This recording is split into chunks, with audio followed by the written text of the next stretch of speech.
Guys, what's up? Knives and Survival, how's it going?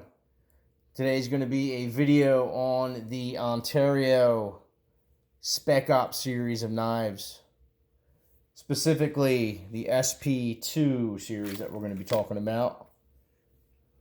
It's the SP2 survival knife coming at you with a polished 23 to 24 degree polished edge.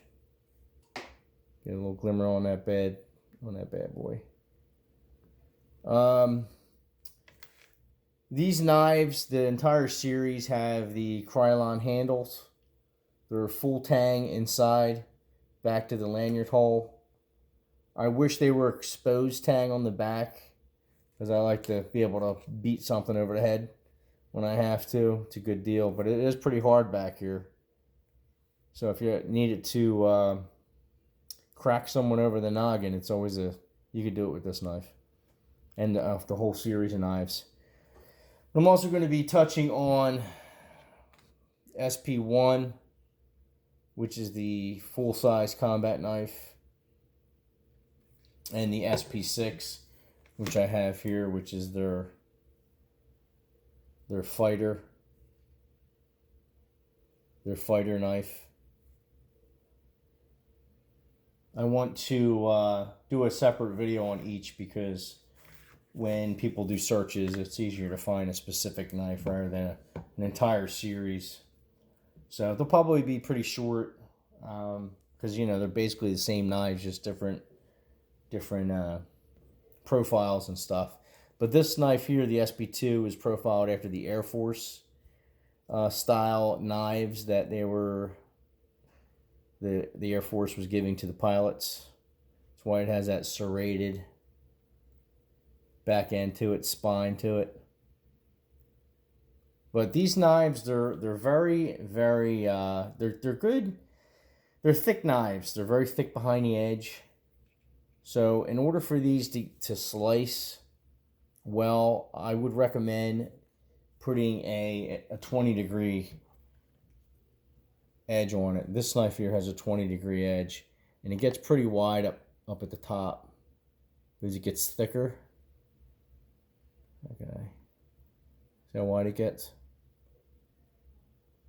Because the knives get thicker, so the edge profile gets a little longer.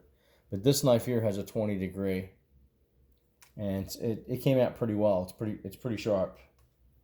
Not the sharpest knife in the bin, but it's a pretty sharp knife.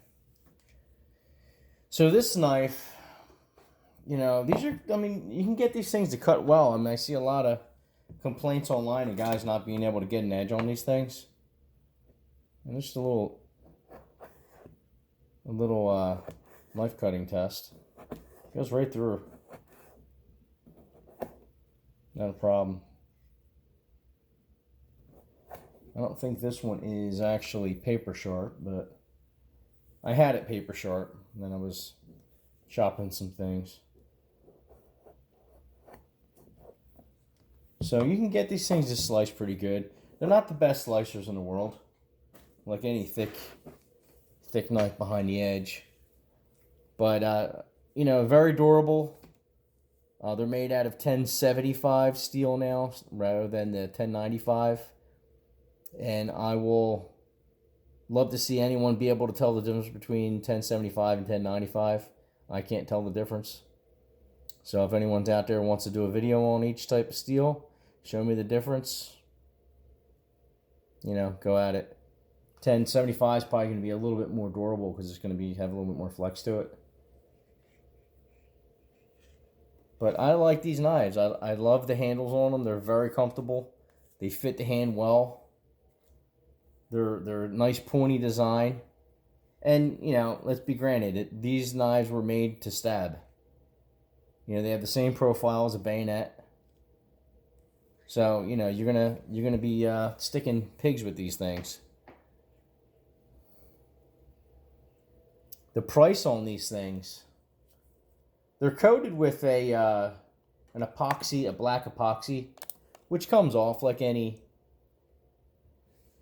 texture. You can see here it's starting to wear off right there.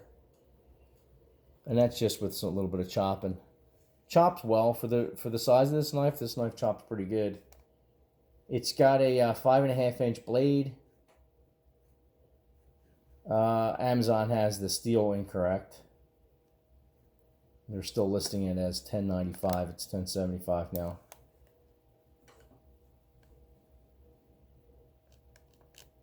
And currently, well, now they're $38.50. They were down to like $36, which is a bargain in my eyes. That's a pretty good deal for these. All right, guys, take it easy. Anything you want me to do a video on, let me know. Like, share, subscribe. Recommend my channel. I'm trying to build this channel up. I also post on Facebook. I get a whole page over there. So, I'll see you guys on the next run. All right, see ya.